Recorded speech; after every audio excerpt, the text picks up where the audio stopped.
có tiền lịch sân đâu đấy rồi chả ơi chè chả ngon ngon ơi pin ngon chè có mấy chị kia hả là cháu đây mới được là đây có mấy bé chị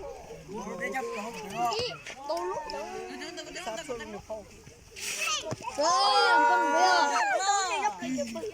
tôi bắt chó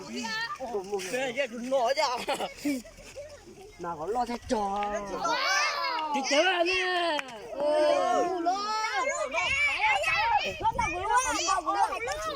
ôi non à đi ơi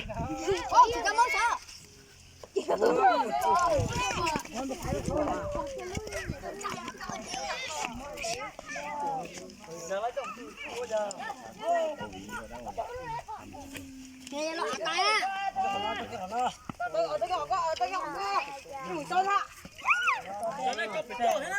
á tôi cả đây con dạ đi đi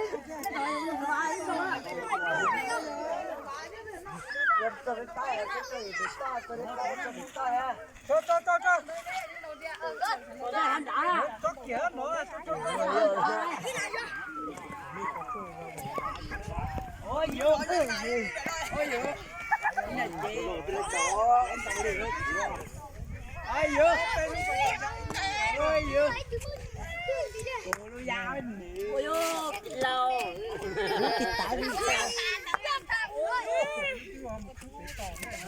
còn trai à em thôi em nó chỉ lá em nó xem tớ em đây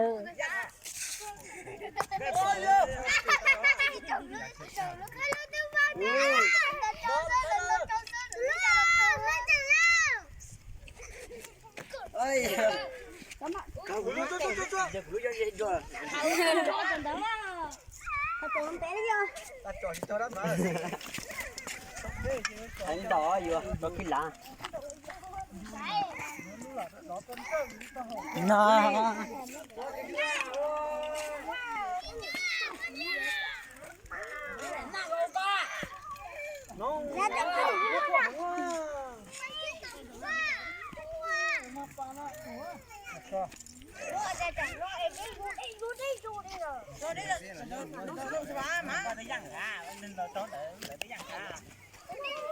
lá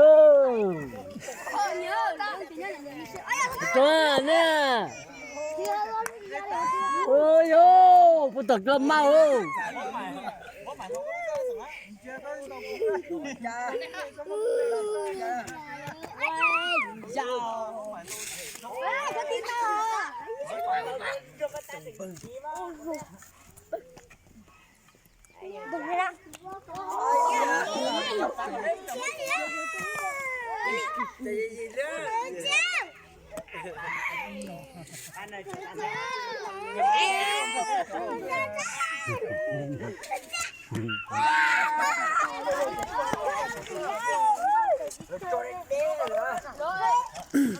ở đây cái này hồi chú sẽ à nó tên này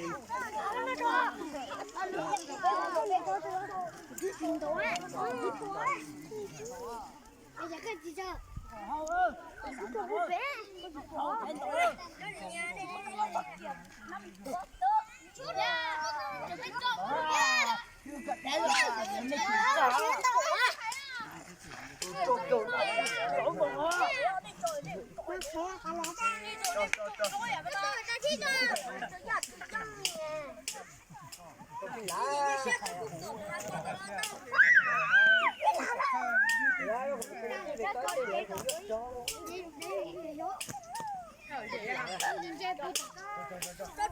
ơi này sao phải có tặng ở đêm chưa đây nè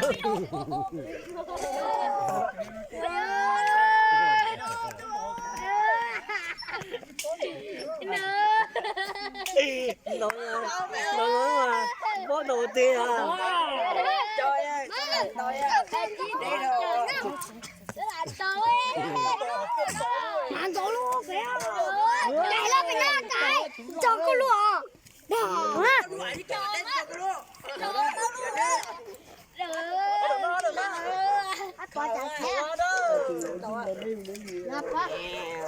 thế Tôi bị cha con chưa tao luôn.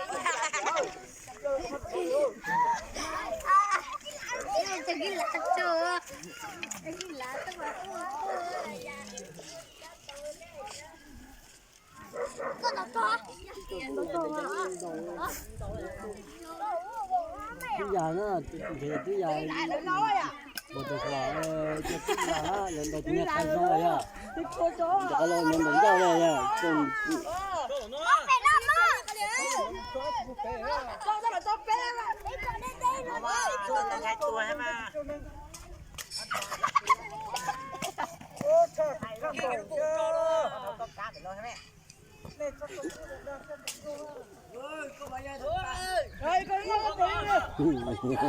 lừa mẹ bờ kìa.